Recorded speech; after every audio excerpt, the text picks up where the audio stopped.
Welcome to a Small, Medium at Large podcast. I'm your host, Gail, bringing you stories that heal. Today, we have a very special guest that I'm very excited to have on today. I met him maybe 15 or 20 years ago when I first started getting involved in the remote viewing community and going with Russell to these different conferences. And there was an IRVA conference, which is the International Remote Viewing Association conference. And this gentleman, Stephan Schwartz, was going to be speaking about archaeological remote viewing. Since I was new to remote viewing, I had only been doing things like photos and pictures and things like this. I had no idea of the other applications remote viewing could be used for. When he showed the fact that you could find buried places in the desert using remote viewers, for me, that was the most exciting thing I'd heard about in remote viewing. So for all these years, I've been very excited about his projects and things that he's done, that one being my most excited. And I don't know if it'll ever happen, but I don't know when, but if anyone ever needs anything archaeological, I'd be more than thrilled to give that a try. Sounds very exciting. So before we start, I'm just going to read his incredibly impressive bio, which I tried to shorten to as much as I could, but I do want you to get a glimpse of what the things that he's done and accomplished. Stephan Schwartz is a distinguished consulting faculty of Saybrook University. His other academic and research appointments include the Samueli Institute, founder and research director of the Mobius Laboratory, executive director of the Rhine Research Center, and senior fellow of the Philosophical Research Society. His government appointments include special assistant for research and analysis to the Chief of Naval Operations, consultant to the Oceanographic of the Navy, member of MIT Secretary of Defense Study Group on Innovation, Technology, and the Future. He has also been editorial staff member of National Geographic, editor of Sea Power, and staff reporter and feature writer for the Daily Press and the Times Herald, and a columnist for the journal Explore. He is an award-winning author of many books, both fiction and nonfiction. Stephan is editor of the daily web publication SCHWARTZ'Report.net, where he covers trends that are affecting the future. Stephan has written numerous magazine articles for the Smithsonian, Omni, American History, American Heritage, the Washington Post, the New York Times, Huffington Post, the Times Herald, and many more.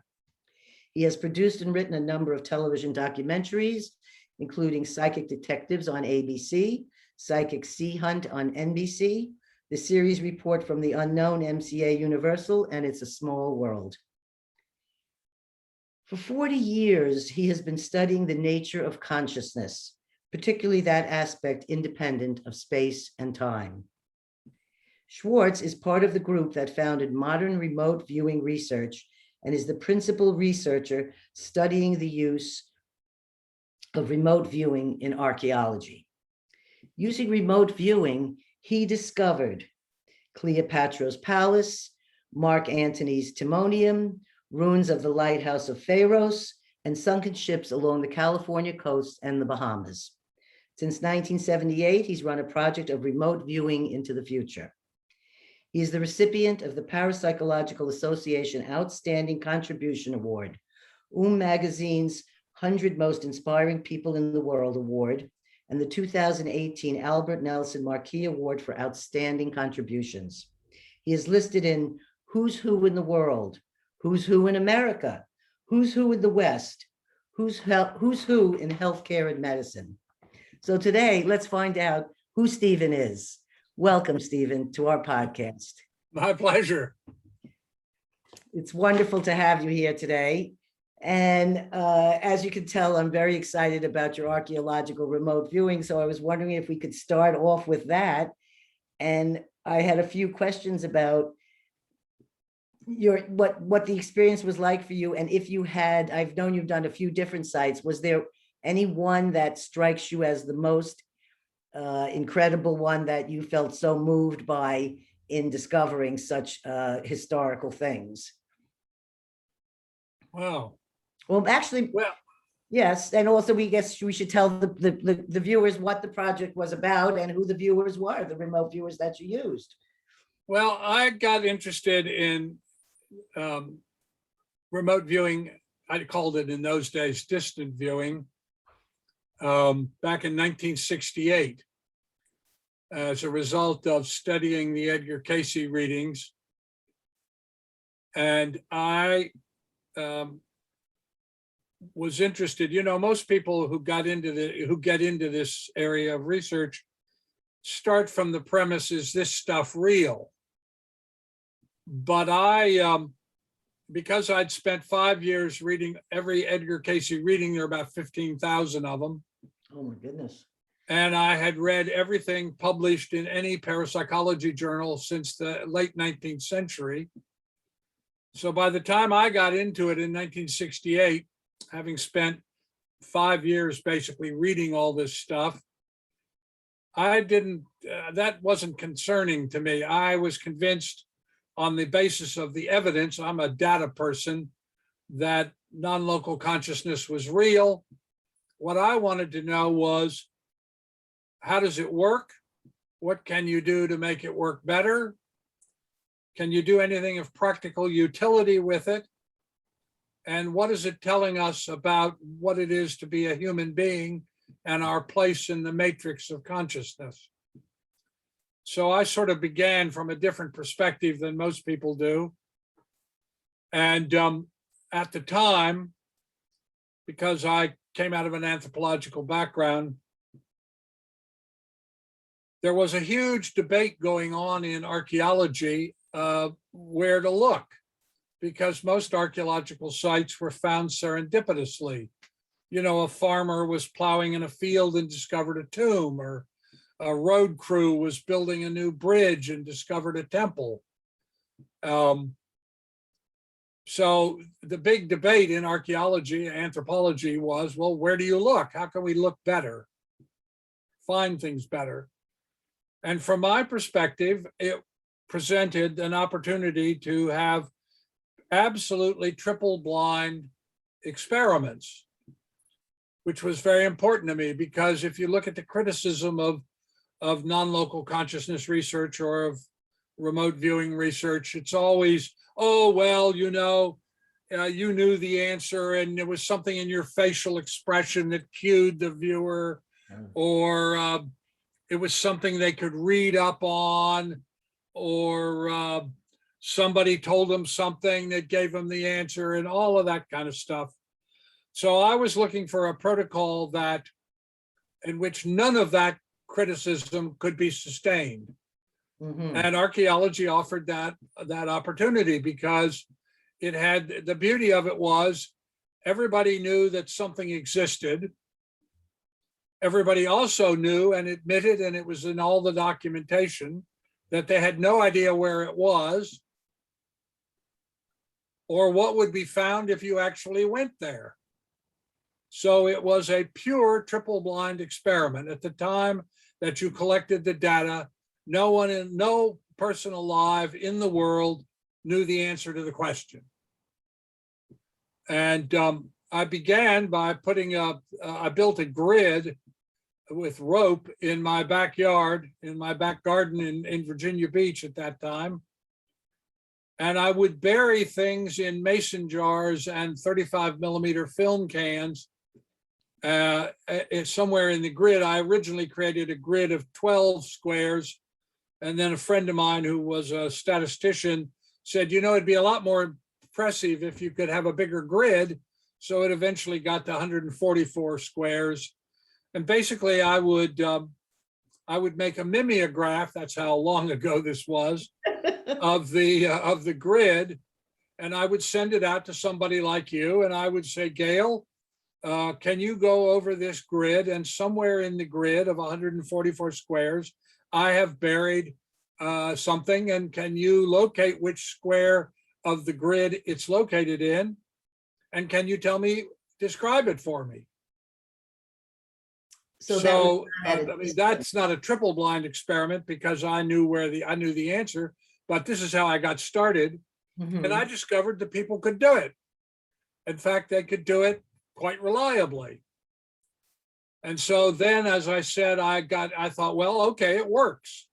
And then because of what I said about archaeology, I thought, well, I'll try an archaeological project. And so the first archaeological project I did, I had left government and gone out to Tucson, Arizona, was writing a book called The Secret Vaults of Time, which is all of the research prior to my getting involved with it.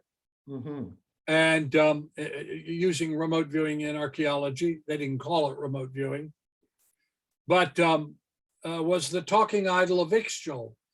The Maya on Cozumel Island had a talking idol. Now, it's not really a talking idol. It was a cadre of young people who were trained in moving into non-local consciousness and who would give guidance to the leaders of the Maya community so that they would know what choices to make. It's exactly the same thing that you saw in the Greek oracles, the 7 Greek oracles, or the Egyptians had the talking idol of Siwa, or today even it still exists with the Kogi in Colombia, who train young boys to do this. These pre-technological cultures recognized non-local consciousness and realized, I guess because of observation over and over, that it could reliably provide information. And so they established temples which had cadres of young people who you could go and ask them a question and they would basically remote view it and give you an answer. So we did that successfully. And then at the time, when I had been in government, I had a friend who was the head of the CIA, and he began to send me the translated, how can I put it? I guess classified, they were classified documents that they were somehow getting out of the Soviet Union, work that was being done by a man named Leonid Vasiliev. And Vasiliev had been charged by the Politburo to answer the question, is non-local consciousness electromagnetic in nature? And so he had put people down into caves and put them in the mine shafts, built Faraday cages which block electromagnetic radiation down in the caves or the mines. And he put them down in the cave, in the mine, in the Faraday cage, and he asked them to do non-local tasks, and they were able to do it. And so, because everybody in the government knew that I knew about my interest in this subject, I began to get from Stan Turner these translated papers that Vasiliev was giving to the Soviet Politburo, and he eventually eliminated all of the electromagnetic spectrum except ELF, extreme low frequency electromagnetic radiation, 300 to 300 hertz. And he said the only way you could actually do that would be to put somebody in a submarine at depth and see if they could do it. And he went to Admiral Gorshkov, who was the father of the Soviet Blue Water Navy, world traveling ocean navy. And he asked him to do the experiment. And for whatever reason, I don't know why, Gorshkov wouldn't do it. So I got this paper and read it. And as it happened, I was going up with John Warner, who was then the Secretary of the Navy, up to Groton, Connecticut to launch a new missile submarine. And he had invited me to go up with him. And so I went up, and on the plane was Hyman Rickover, the father of the American nuclear navy and the nuclear submarine. And I asked him if he would let me do this experiment. And he said, well, let me think about it.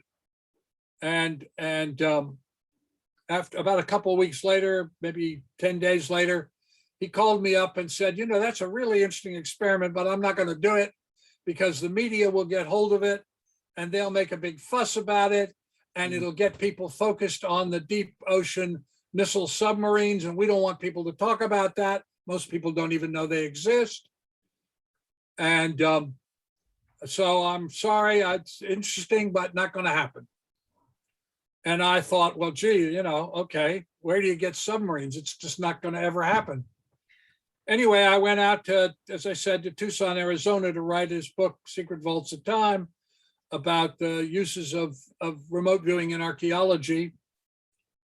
And after I had been doing that work for a while, I was offered a position as the senior fellow at Philosophical Research in Los Angeles. And I went out to be interviewed by the board of directors and everybody. And I stayed with a friend of mine, Don Keach, who had been the deputy director of Navy Labs. And he and his best friend, Don Walsh, who made the deepest dive that's ever going to be made on Earth, in the Mariana Trench and Challenger Deep.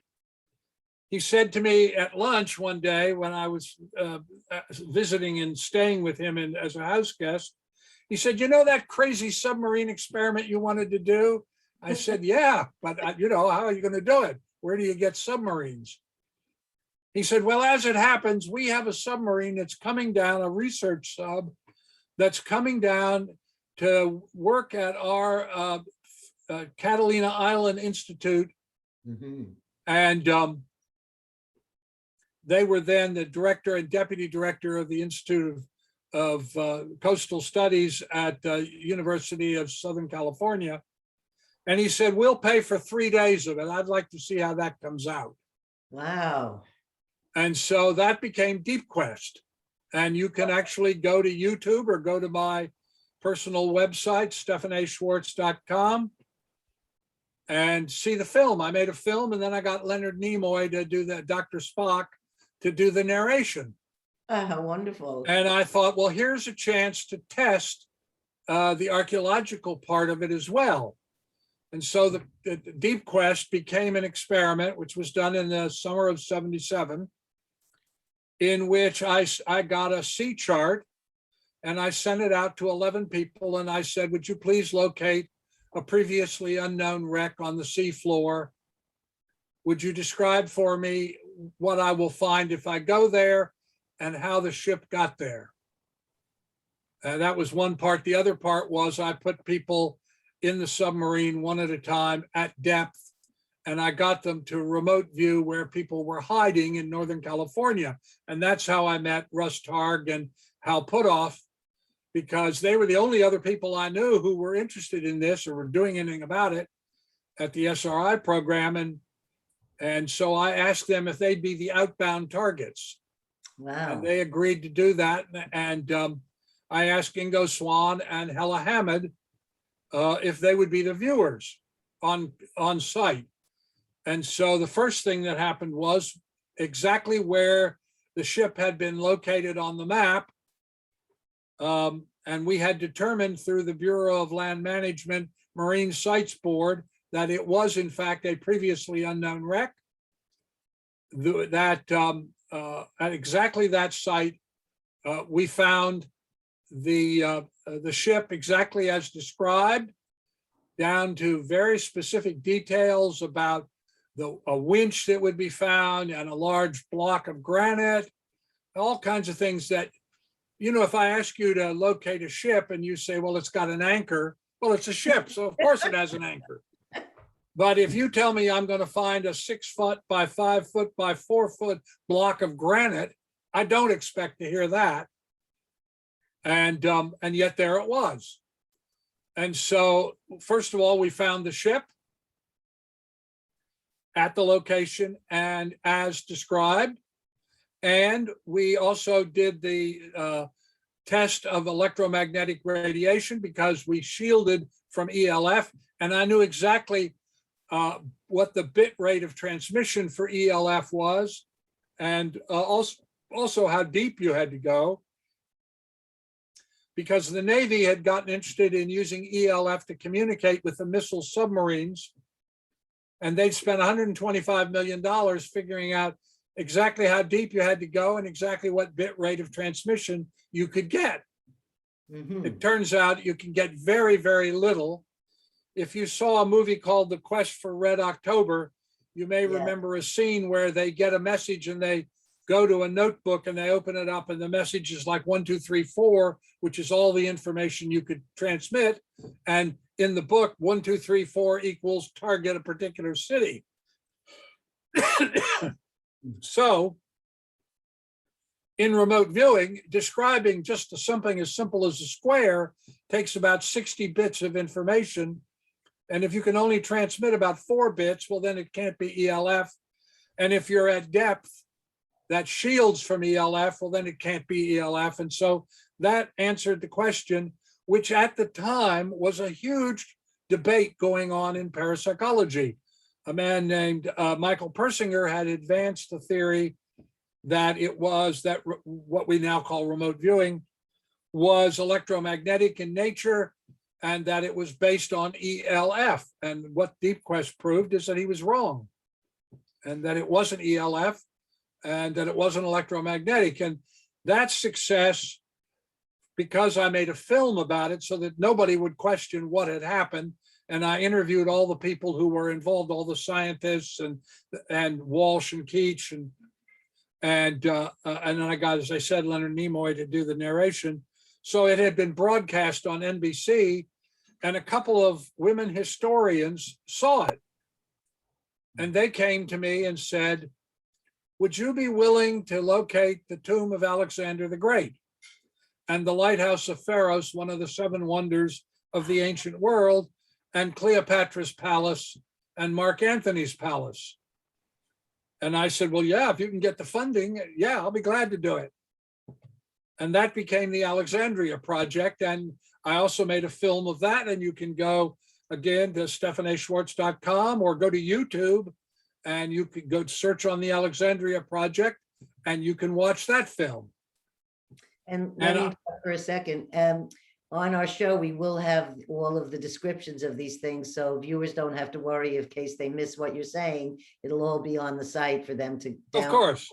and go to that. I Yeah. just have one question I wanted to ask you Sure. about Ella and Ingo.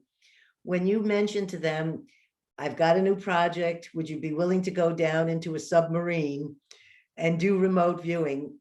A, were they excited?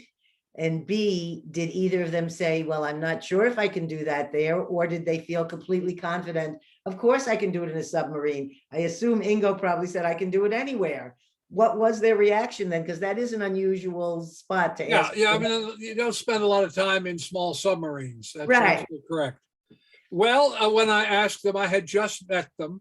I met Ingo first. Ingo is how I met. Ingo read something that I had written, and he was a Scientologist. What very few people know is that everybody in the SRI program were Scientologists except Russell Targ and, Wow. and Hella Hamid. When he would come down to the Scientology Celebrity Center in Los Angeles, we got to be friends. He would stay with me. And so I got to know him, and he introduced me to Ed and to Russell and Hal. That's how I met them. But anyway, I went to him and said, I was originally going to do 2 other viewers, George McMullen and Alan Vaughn.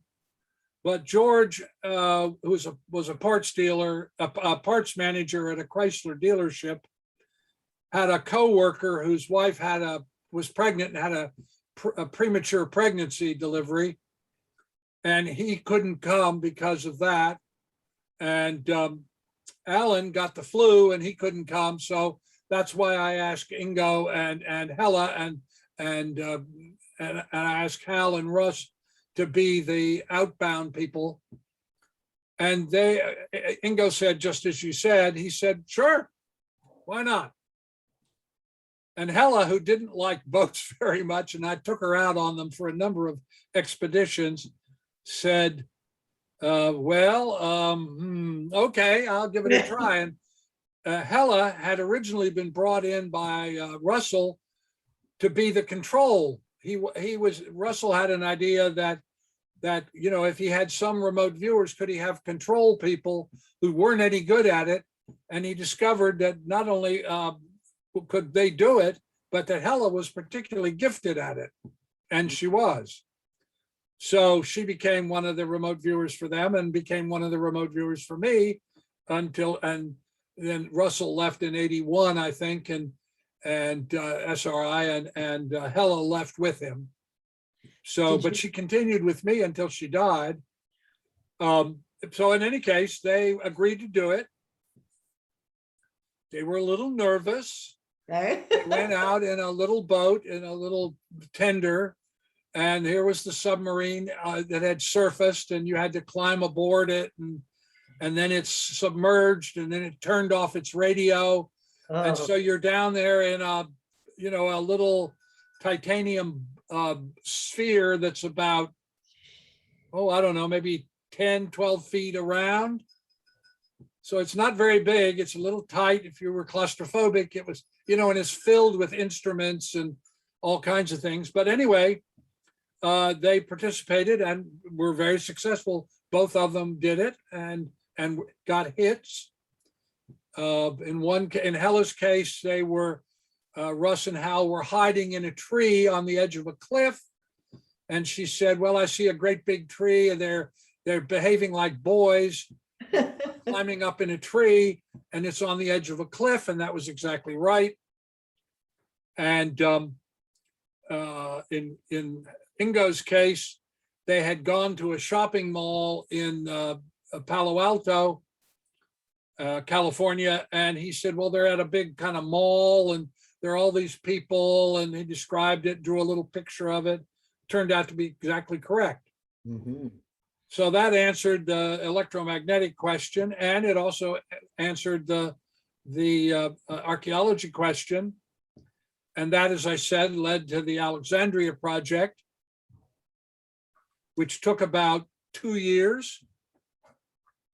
These are very complicated projects that one involved 5 different universities, wow. The Egyptian government, the Department of Antiquities, Oxford University, MIT.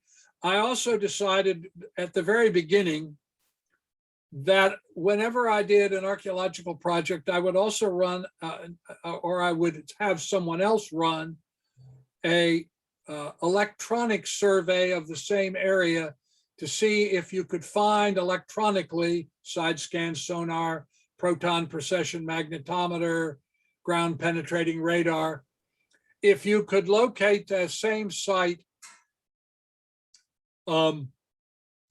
using electronics.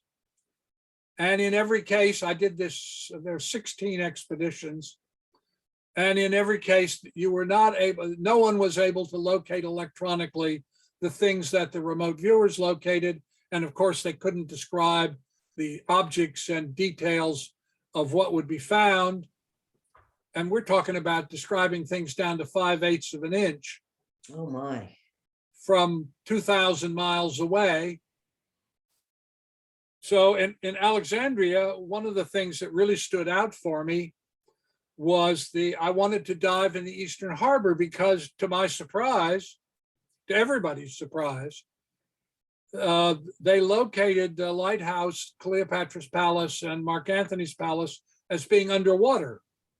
Mm-hmm. Because in Alexandria, Egypt, the coastline of Alexandria, that tectonic plate sank. And so all of these things were now about 15, 20 feet underwater. And they were located by the remote viewers. And again, it's not what one remote viewer does. I, from the very beginning, created what has come to be known as the Mobius Consensus Protocol. And that's multiple viewers, multiple judges, independent experts, evaluating every concept. So if I said, for instance, if a viewer said, oh, the woman with silver hair wearing a black shirt sitting at her desk, well, that's one sentence, but it's woman, silver, hair, black, shirt, sitting, desk. So that's 7 concepts. And the way I do it is there's nobody else that does this.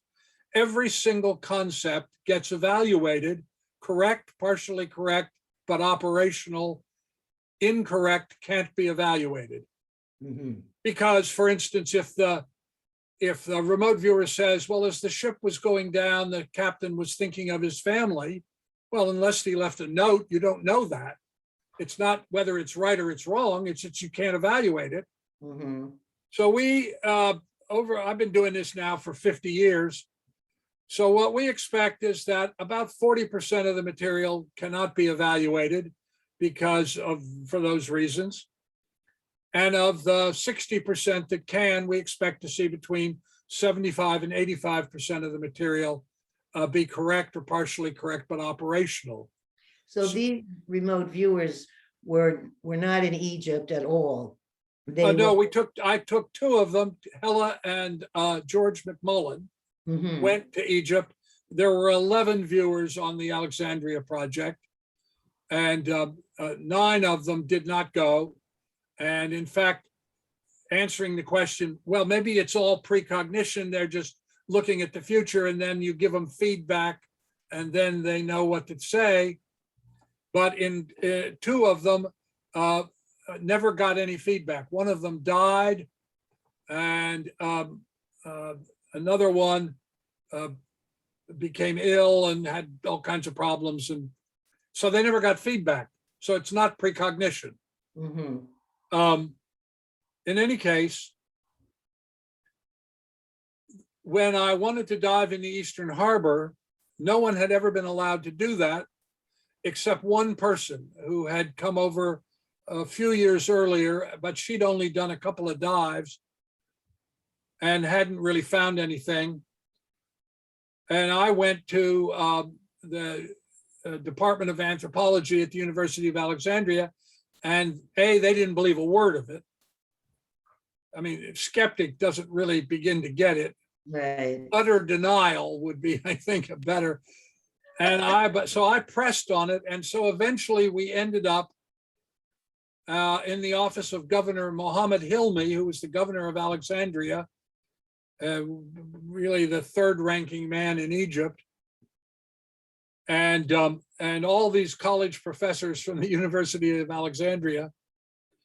And because I said I always run an electronic survey independent of the archaeological remote viewing survey, I wrote cold Harold Edgerton, who invented side-scan sonar, who was the chairman of radiophysics at MIT.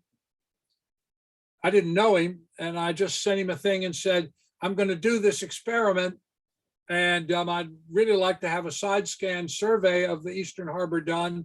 Would you be willing to come over and do it? And to his great credit, he was also the chairman of EG&G. I mean, he was a very wealthy, one of the most prominent scientists. You know, you see those, he created strobe photography. You see those pictures of the bullet going through the milk and that kind of thing. That's all Harold Edgerton. He wrote me back and said, well, if you'll buy me a first-class ticket and put me up at a decent hotel, I'm your man. Great. And so I did, and he did. And he was not able to find any of these things that I've just described. But the remote viewers, when we actually dived on the sites, well, in any case, before I get to that, so he came with me to this meeting at Governor Hilmi's office. And finally, the archaeologists who sort of got in a huddle, they then said, well, the only way we would agree to do this, because they wanted to do it, I think, is if you could prove to us that it works. And I said, well, what does prove to you that it works mean? Well, we're beginning to excavate a buried city in the desert about 40 kilometers southwest of Alexandria.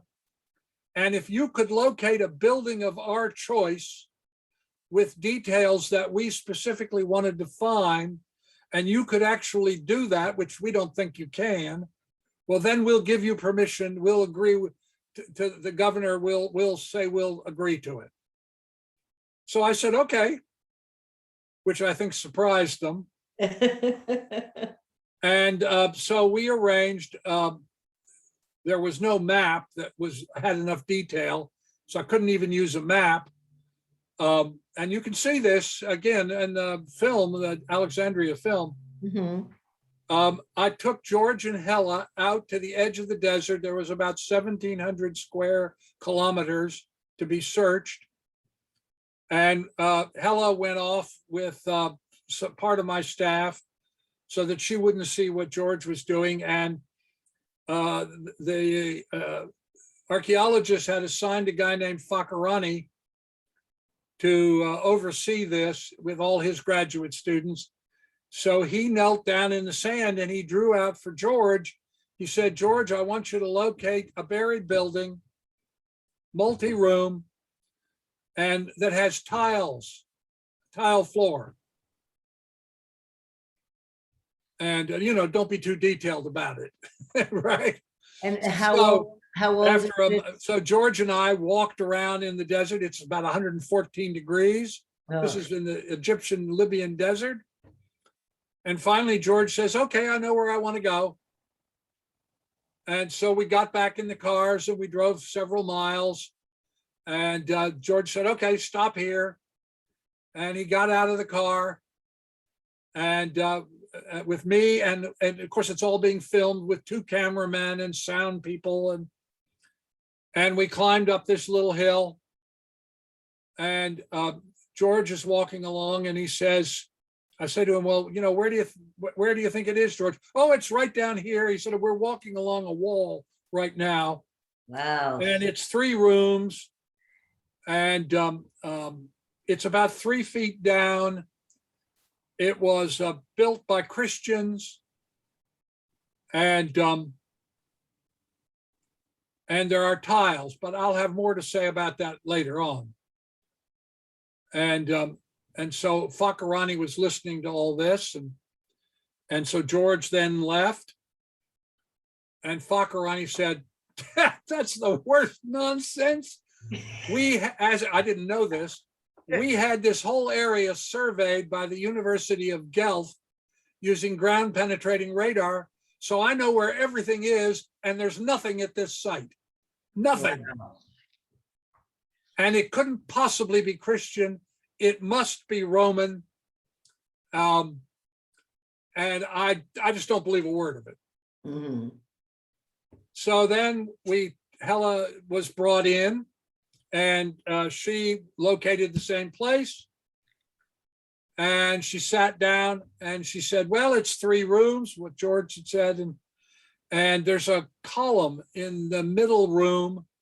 And it doesn't really belong to the building, but it's this kind of big column and I sense heat. I don't know why. And there's some tiles. And so then we took her away and we brought George in back. And I said, George, could you stake out the building for me where the corners are?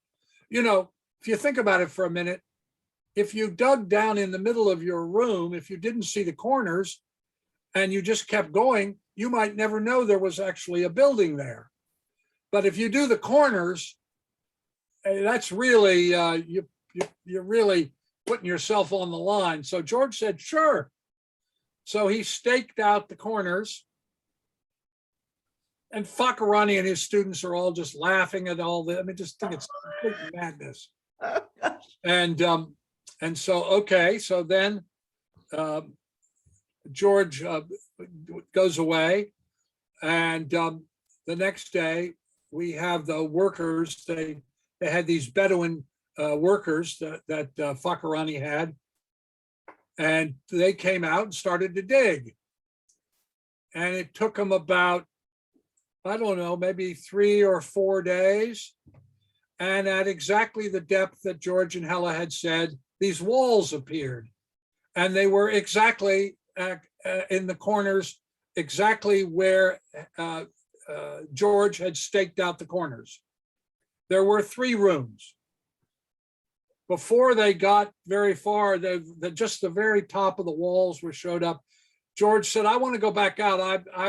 I know something now. And so we went back out and he said, okay, in this room of the 3 rooms, there you're going to find little tiles that are red, black, and white. and they're 5/8 of an inch across. They have white plaster on one side and they're polished on the other.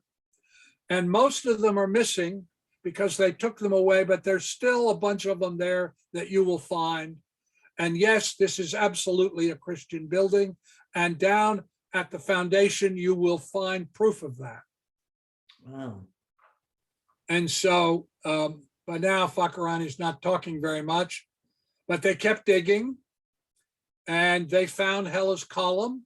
It turned out that it was a clay Bedouin oven, apparently after the city had been abandoned. So this is probably about the 7th or 8th century BC, BCE, the common AD. The Bedouins had used the ruins of the buildings and had built this kind of clay column, and they would build a fire around it, and then it would get hot, and they put the dough on it to make bread. And so it was exactly as Hela had described. And when we got down to the foundation, you could see the Christian consecration marks on the foundation of the building. So and we found Byzantine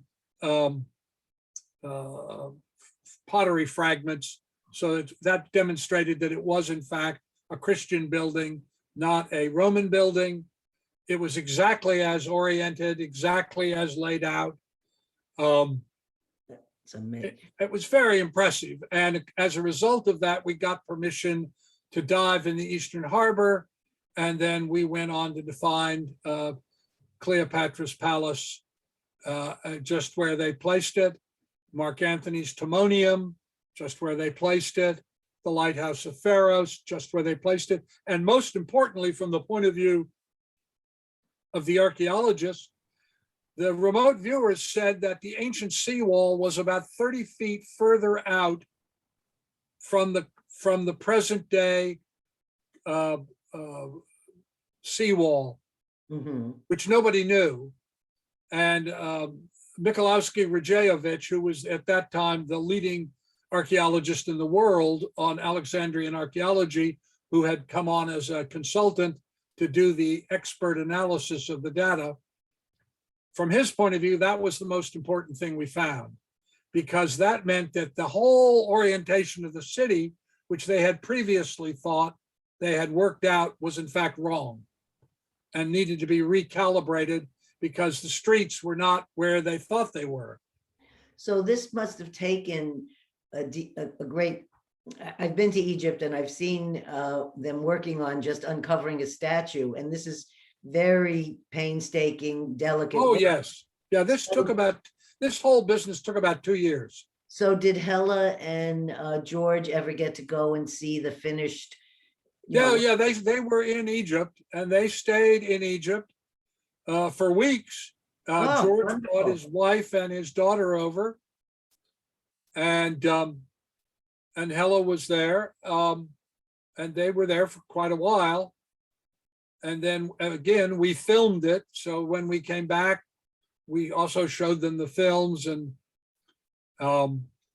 that then led to, I then presented that paper at the Marine Archaeology Society and at the American Anthropological Association.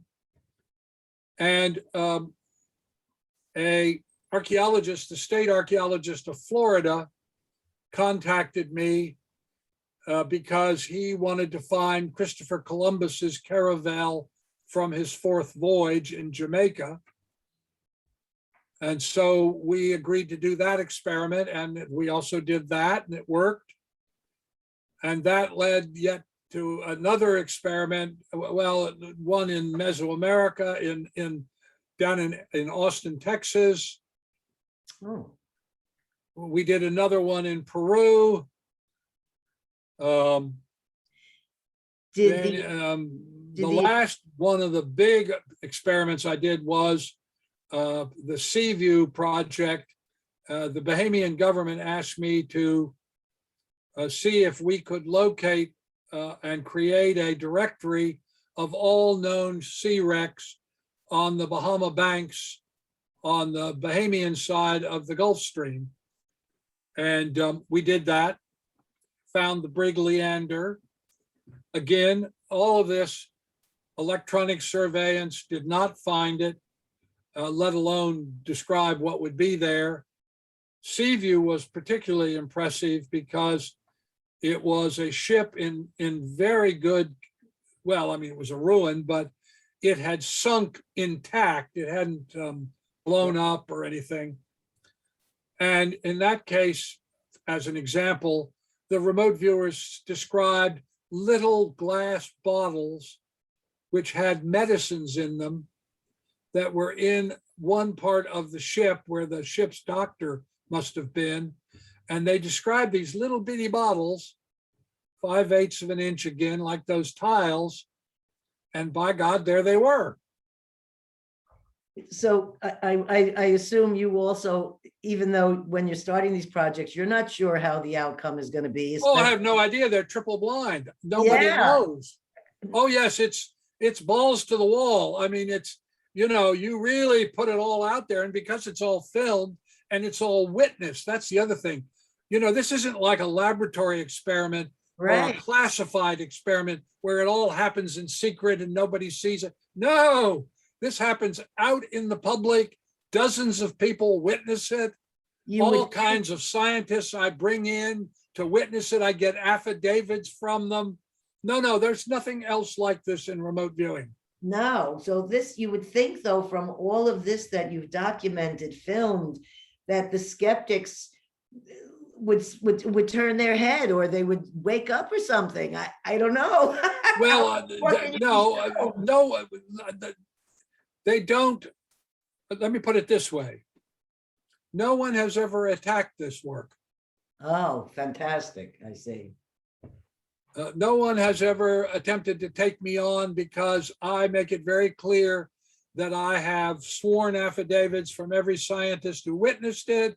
I have the electronic survey record. I make films. I have all of the literally concept by concept testimony, evaluation that is made of literally every concept, as I was saying to you earlier. So if you want to take me on, you got to have something, I don't know what. And most skeptics don't, they may ignore it, but they don't attack it. Mm-hmm. So have you had other countries or other archaeologists approach you and say, the work that you've done, the things that we've seen, the books that we've read, we need for you to continue on doing more archaeology? Oh, yes. The problem is not, can I do it? It's can they get the funding to do it? Mm-hmm. Because these are not cheap. You know, to take a film crew and a science crew and to hire all these experts and to pay all these workers and get a ship if you need a ship. And I mean, Seaview, I got a 125-foot research vessel that I bought and equipped to do this, and I had 25 people, 25 divers that were working and 5 archaeologists. And I mean, they're complicated projects. Yes.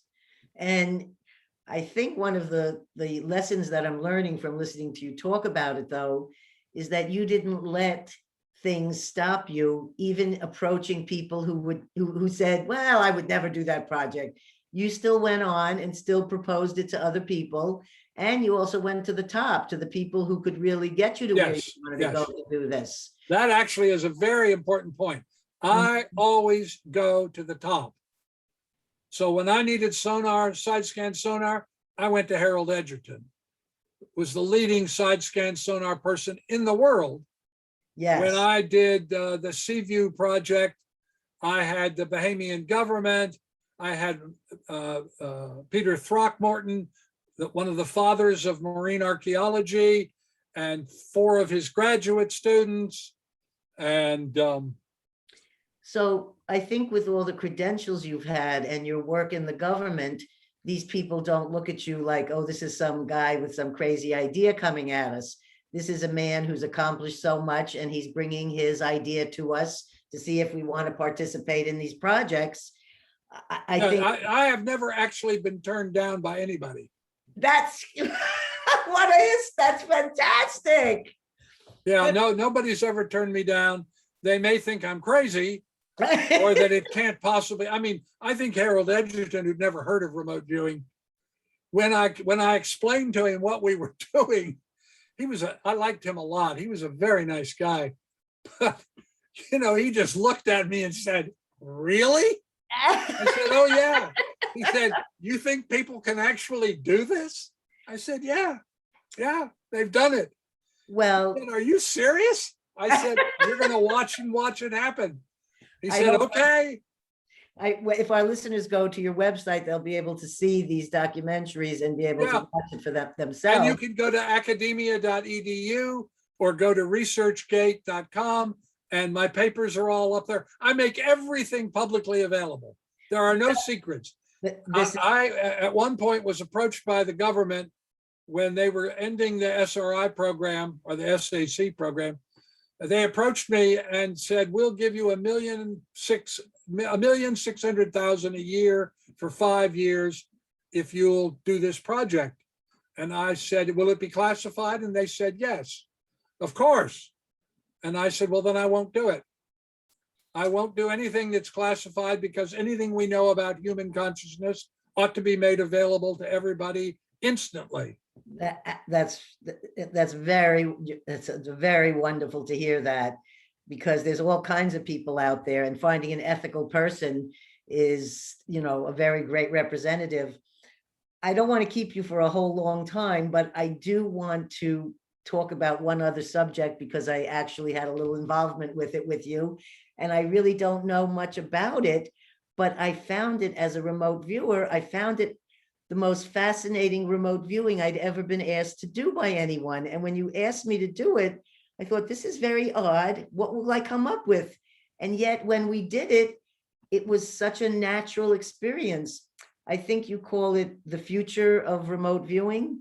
No. Oh, well, no, that's a whole other RV, the remote viewing, the future. Yeah, that's a whole other project. That's a big when I left government in 1976, I just walked away from a career. I had been involved. I was being recruited to go over to the White House. I'd written 4 speeches for the president, and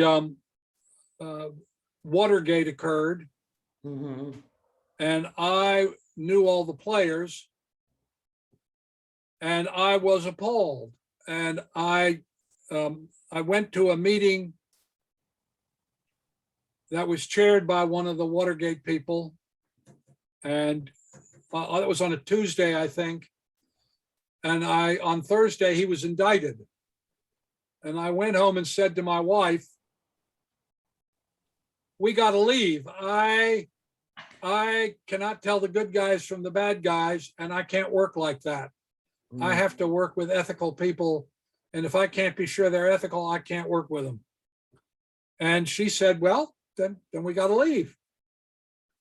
And so we did, because I had been on the MIT Secretary of Defense discussion group on innovation, technology, and the future. And because of the other stuff that I was doing, it was all very classified. Had nothing to do with remote viewing. I was convinced we were going to have a nuclear war. When I left government, I thought, not necessarily deliberately, but just out of stupidity or mechanical malfunction or something, it's so overcharged.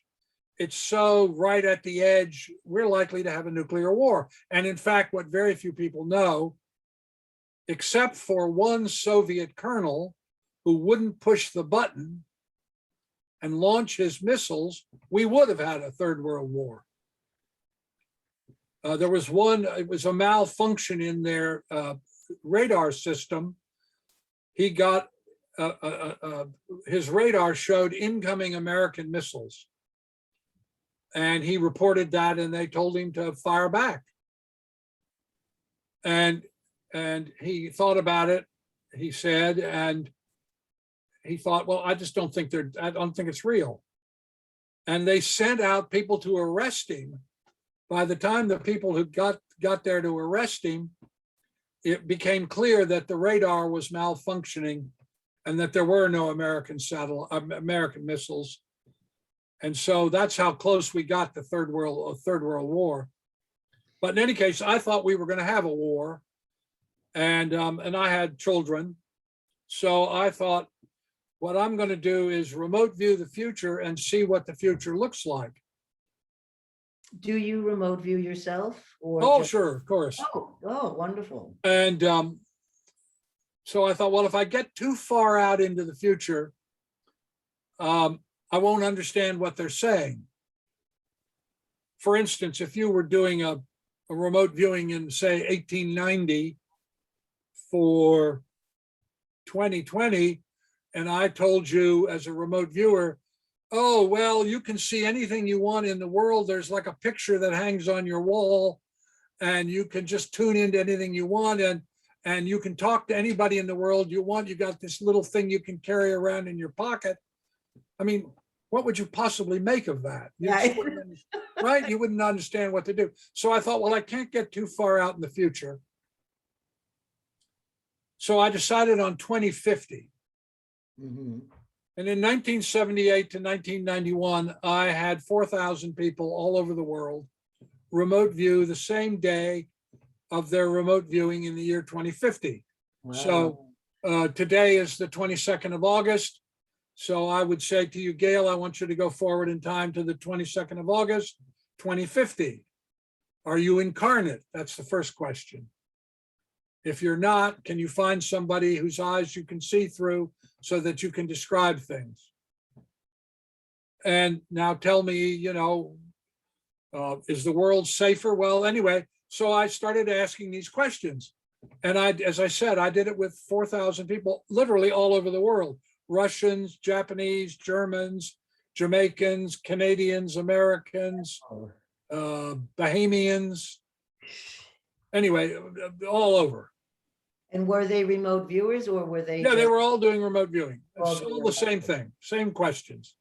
Wow, 4,000, wow. And what came out of that, again, I don't look for a single remote viewer. I look for the consensus. Just like it's the same protocol as the archaeology project. I look for consensus, and the consenses were, they said to me, no, we haven't had a nuclear war. And I said, oh, well, the world must be much safer then. And they said, no, the world is much more dangerous. Mm-hmm. And I said, why? And they said, terrorism. Now, in 1978, the only terrorism that was going on was the fight between the Catholics and the Protestants in Ireland. Mm-hmm. So terrorism? Yeah, terrorism, big problem. I just couldn't fathom that. I mean, all the geopolitical people I knew, I went and talked to them. Can you imagine how terrorism? No. Anyway, and then I said, well, can you tell me about health? And they said, well, there's going to be a whole series of pandemics. I said, really? Pandemics? Wow. The only thing I could think of was 1918, the Spanish flu, right? Mm-hmm. I said, well, tell me about it. And they said, oh, well, the first one will be a blood disease which crosses over from primates in Africa to humans, and it's going to kill millions of people. Was that AIDS? Yes, and I went to a friend of mine who was then the deputy director of National Institutes of Health, and I said to him, do you know anything about it? This is 1978, 79. Mm-hmm. Do you know anything about a blood disease that crossed over from primates to humans that has the potential to kill millions of people? And he said to me, Stephan, I don't know what you're smoking, but quit. Because that's nonsense. Wow. Of course, 81, AIDS comes along, and then SARS, right? And now we have COVID. Mm-hmm. Well, So that all turned out to be correct. So then I said to them, well, tell me about world relations. I mean, how are the Soviet Union and the United States getting along? Because at that time, it was a big bipolar world, if you remember, right? Soviet Union, United States. And they said, well, first of all, the Soviet Union doesn't exist anymore. I said, what? What are you talking about? Well, I don't know. It just doesn't exist. This is I thought, consensus, right? Of a fourth Russians come country. down and take it away or something. I mean, I went around and talked to people who were in the geopolitical world, who were friends. Can you tell me any reason the Soviet Union would disappear? And where would it disappear to? And what would replace? And they all said to me, you're nuts. That's just crazy talk. But of course, Christmas Day, 1991, Soviet Union ceased to exist. They began those people, not everybody was on a coastline, but if the remote viewer was on a coastal area, if, for instance, Los Angeles, one particularly stands out. The very first one that this came up was in Los Angeles. And I said to them, okay, you're in Los Angeles. What's the city like now in 2050? And they said, well, there are lots more people, but a big part of the city is underwater. Oh, what? What are you talking about? They said, well, like Santa Monica, Venice, Manhattan Beach, Hermosa Beach, all those coastal areas, they've gone underwater in part. So I went around to another friend who was the head of not the Weather Bureau, the climatology study. And can you tell me any reason why Los Angeles in 2050, that parts of it would be underwater? And he said to me, no, what are you talking about? And of course, it's climate change. And so a lot of them talked about climate change. They can call it climate change. They would say, I remember I was out in Arizona. I gave a talk at a conference, and I got a bunch of people to do it. And sometimes I would do it as individuals. Sometimes I would do it with a group. Each would individually respond, but they would do it at the same time, although they wouldn't know what the other ones were doing. So I was looking at how this might work. And anyway, and it was in Tucson, and I said, well, tell me about Tucson. And they said, oh, well, it's desperate in trouble. And I said, why? Oh, because it's so hot. It's unbelievable. It's like, it's too hot to go out. And there's no water. There's a huge water problem. And of course, I went around and talked to people about that, and nobody knew what I was talking about. But as recently as yesterday, I saw a story I put in the SCHWARTZ'S report about how the Colorado River is causing enormous water stress. And because Lake Mead is so low, they're going to turn off one of the hydroelectric dams, and all of that, all this stuff that they described turned out to be correct. So now I'm doing another project. I started 2 years ago in 2019. I'm doing 2060, and I want to see the difference between 2050 and 2060. And I also want to answer a question nobody's ever been able to answer. And that is, when you do a precognitive remote viewing, future seeing remote viewing,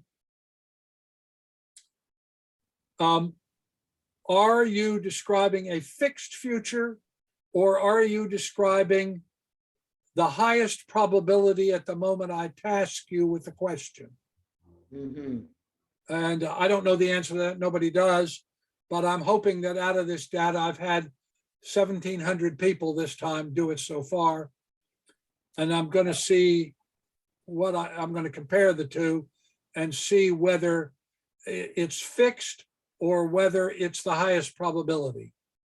I have to say, I really enjoyed doing that remote viewing with you. It was December 15th, 2019 that we did it into two. No, well, you must have been one of the early viewers for Yes. 2060. Yeah, yeah. And a couple of interesting things happened for me in that. One is we actually talked, I talked continually for over an hour when you were asking me these questions. But in my experience, I felt like it had only been 5 minutes, that there was Wow. no time when we were doing this remote viewing, which is often how I feel when I do remote viewing. It's like I'm not in the place where time exists. I'm in a place where time is different. Mhm. And some of the questions you asked me, I can't remember everything, but there was the specifics ones about cars. You were asking me about cars. Transportation, yes. And every time you would ask me a question, I wasn't sure how, but an entire movie would pop up in my head showing me all these things. And one of them was with the cars, that it looked to me like a school of fish, and that the cars were all shaped. I had the little drawing for you, and they were all shaped like sort of like this, like a little triangle thing. And they had these soft rubber wheels that there was no sound.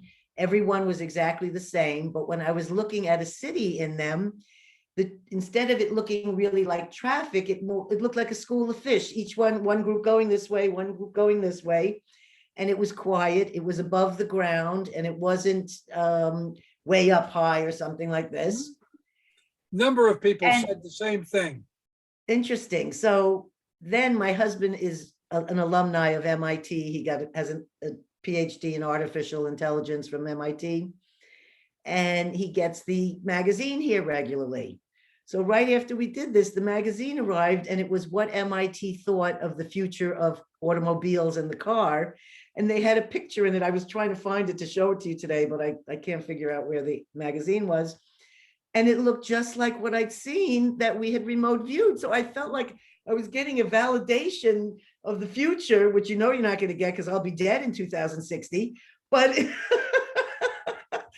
I felt like, wow, I'm on the right thing. And then there was something about money and children. And some of it, I wondered later, COVID hit shortly after that. And I wasn't sure if some of the things I was describing, because I had recorded that on my phone because I wanted it for my daughter because she would still be alive in 2060. But when I got my new phone, somehow they erased all my voice memos. So I don't have whatever I said. It's too bad. And also my I made a recording of it. I can send you a recording of it. Oh, I would love that because I wanted her to have it. Sure. So when 2060 came, I realized she would be the exact age I was when I did the remote viewing for you. Yeah, no, yeah. Well, a lot of people saw that. Interestingly enough, I will tell you, I am in the process of doing the analysis right now. It'll probably take me till the end of the year. Well, be interesting. But when I get it done, I'm going to write it all up as always, and I may do a book about it. And so I'll give you all of it, and I make it all publicly available, and you can see. The two things that I remember was that at one point I got very emotional, and I felt deep grief or loss or something. And you had me go around and look at, like what are the people out there doing? And I couldn't find children. And it was upsetting me that in these cities everywhere, everything seemed organized, but it was more like everyone was sort of like drones or something. But I had to go out. And I remember you saying to me, so why are you saying there's cold and snow? I said, it's December. And I went somewhere and I found children, but it was like in a remote area where there was a lot of ice and snow and more of like farm or, ranch or something where people were living way, way away from the cities. And I don't remember everything else that I said, but I was left with a very deep emotional feeling. So I had never been asked to do something that far into the future. So I was very surprised at exactly how it worked and how natural it was to actually speak about the future. Yes. So I just want to thank you for inviting me to do that because I Oh, really my learned pleasure. from that. Well, as I say, I'm in the process of analysis. I have about 10,000 pages of data to analyze, so it's going to take a while. All right, well, I just want to, I kind of want to wind down here. I had so many more questions, but I don't want to keep you that long. But I do want to ask two last things. One, I want to make an announcement, and I also want to ask one last question. My question is about meditation, because in being in another study group of yours, you brought meditation back into my life, and I had stopped meditating. And through your encouragement, I decided, you know, and I just said, why did I stop doing this? This is the most wonderful thing for me. It seems to enhance my remote viewings or my psychic intuitive inflow. It makes me feel calmer in the day. And I was just wondering if there was anything about this you would want to share with the listeners, just a short little piece about what you feel about meditation and what you recommend. And then I Sure. want to finish off with a little bit about opening to the infinite. And I wanted to tell about that to the people so they'll know what's Okay. going up. Well, meditation is extremely important. We know from the research data, and again, I'm a data person, so you know, Yes. I'm not into theories and speculations. I want to be able to objectively verify it. What we know is that meditators routinely do better than non-meditators at remote viewing or any other non-local task. Mhm. There is a reason why they teach meditation in Japanese martial art dojos, Tibetan monasteries, Hindu temples, all over the world. Every religion has figured out that the way you open to non-local consciousness, that aspect of consciousness which is not physiologically based. And this also directly addresses the issue of continuity of consciousness. Does consciousness survive physical death? Mhm. The key to it is the ability to attain and sustain intentioned, focused awareness. And meditation teaches you how to do that. And so, I mean, you can also literally reprogram yourself. I have, you can download it. It's a modest price. You go to either my website or you go to www.nemoscene.com, NEMOSEEN.com. I designed based on the neurological science. I designed a form of meditation called Meditation for Modern Minds. Has nothing to do with religion. Doesn't require any particular belief structure. Is applicable to anybody. And it shows you how you literally can reprogram yourself out of habit patterns that you don't want to continue. So I am a lifelong meditator. I've been doing it now since 1965. Oh, do you have My wife and I meditate every day.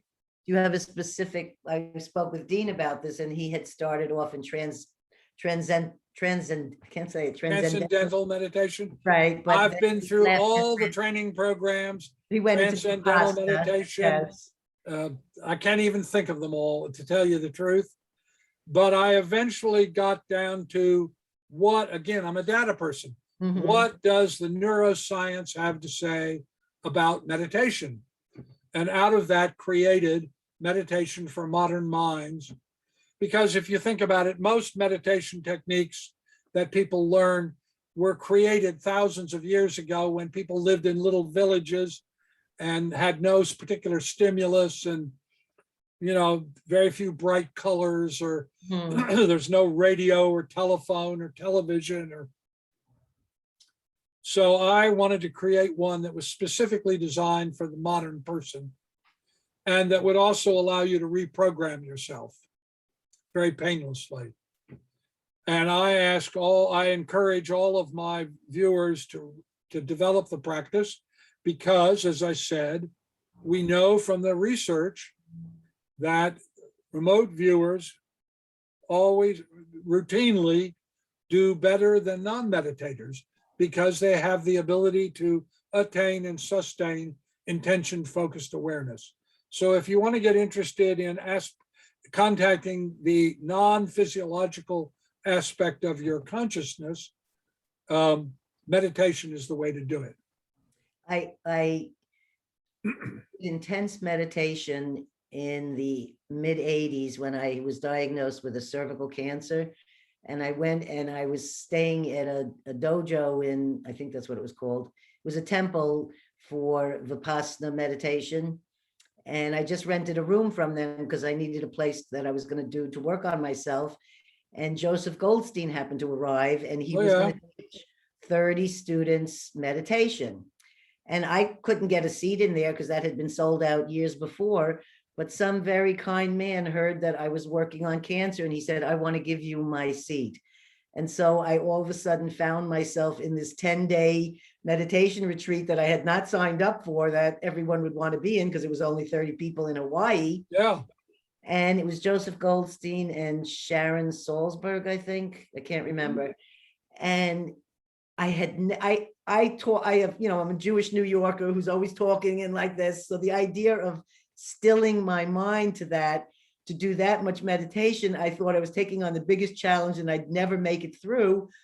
But it turned out to be one of the most powerful things I had ever done in my life, was to be silent for 9 days. Mm-hmm. And do meditation. Because I had the cancer and I was taking different, herbal remedies and things, they let me just do 12 hours a day because I needed my rest and sleep. Sure. And I would do 45 minutes of sitting meditation, then 45 minutes of walking, 45 minutes of sitting, 45 minutes of walking, like this all day. And you only spoke with the teacher every other day. So you weren't talking to anybody. Mm-hmm. The dreams became incredible, the visual dreams, and how much you could see and remember, and how powerful I felt inside as a person for shutting up. Yeah, no, I completely understand. It was an amazing 20 minutes a day for most people will do very well. Yes, and that people have those 20 minutes. So I'm going to end on this one announcement that I want to say here, because I wanted you to say anything you want about any of our listeners or viewers. If you are available and interested on October 2nd to October 4, Stephen here is going to be having a workshop that's called Opening to the Infinite. And I believe I attended that workshop at an earlier time. So I can tell you from my own experience, this is a fabulous workshop, and I have not seen one quite like this. And at this time of pandemic, being able to do this from your home and get this much experience is a wonderful thing. So I just wanted to finish, if you would just let them know a little bit about this, and then we'll close. All right. Well, you want to go to glidewing.org.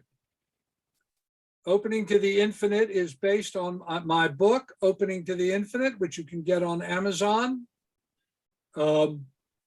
It is everything science knows about non-local consciousness. So it deals with remote viewing, it deals with healing, it deals with creativity, it deals with meditation. It's literally a workshop. You take it at your own speed. Whenever you have the time, you can log on to it. It's done by a guy named Bob Felix, who has been very nice about it. It's very well designed, the platform that he's created. And it goes over a number of weeks.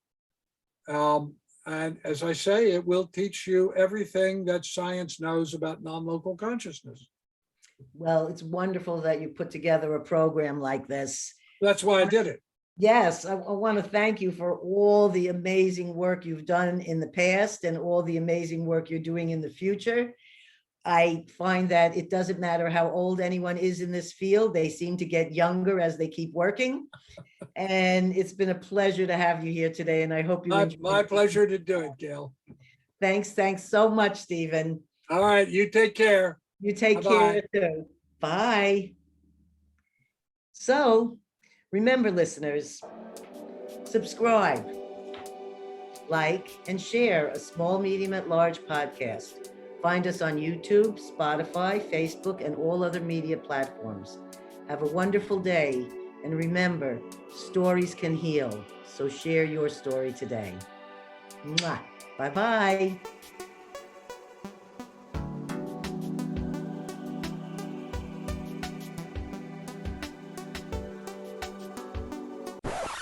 So Stephen, I just had to tell you two other quickies.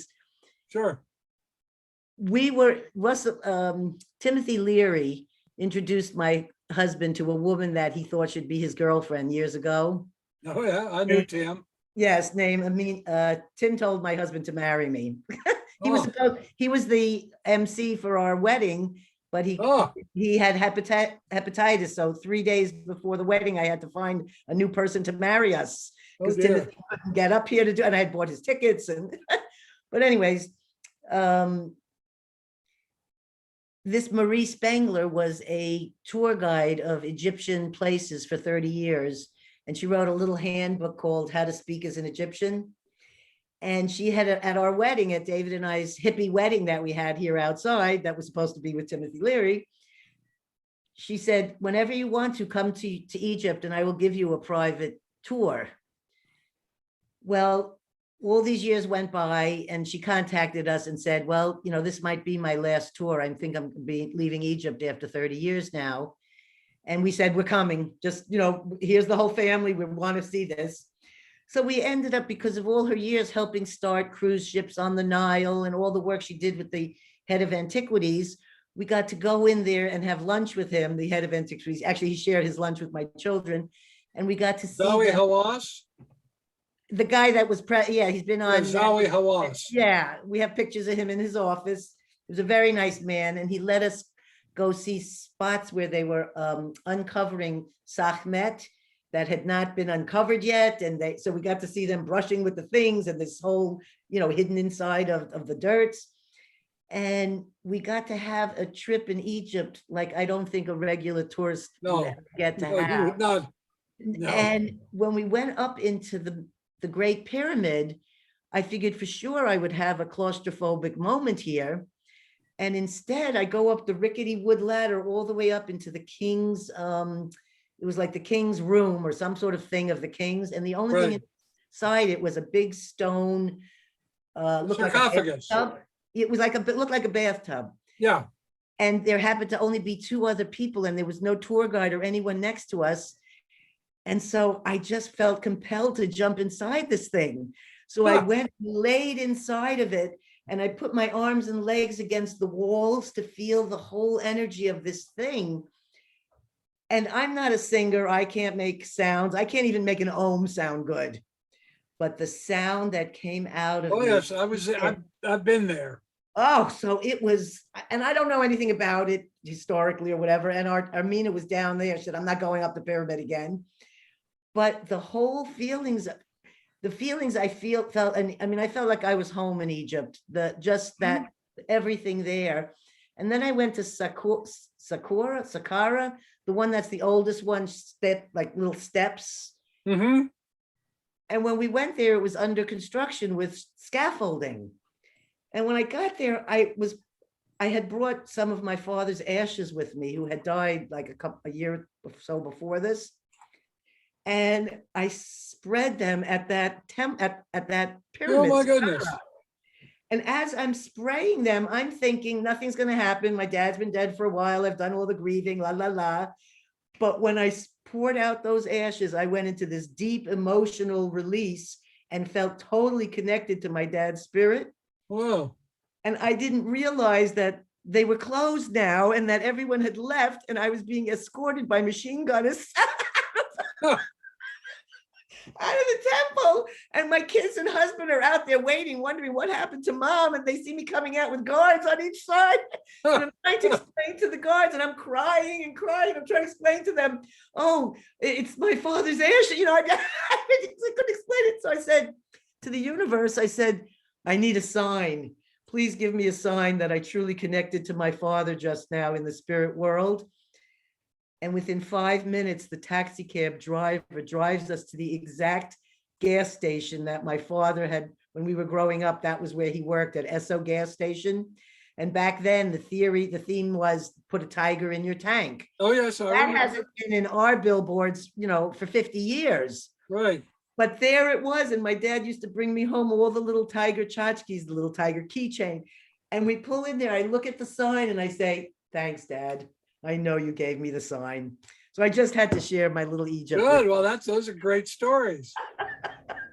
All right, my dear. All right. And I love you and I hope I see you soon.